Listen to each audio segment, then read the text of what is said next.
محترم حاضرین، موت سے کس کو رستگاری ہے، موت سے کس کو رستگاری ہے، آج وہ کل ہماری باری ہے۔ محترم حاضرین، ابھی میں نے آپ حضرات کے سامنے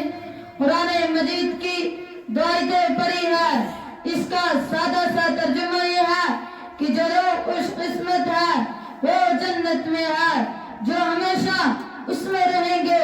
اس طرح جو لوگ بدبخت ہیں وہ جہنم میں ہے۔ اس دنیا میں جب انسان آنکھیں کھولتا ہے تو دنیا اسے چاروں طرف سے گھیرنا شروع کر دیتی ہے، جس طرح کوئی کا میڈک یہ سمجھتا ہے کہ اس کی دنیا کہاں ہے، اس طرح کم عقل انسان ہی باور کر لیتا ہے کہ اسے ہمیشہ اسی دنیا میں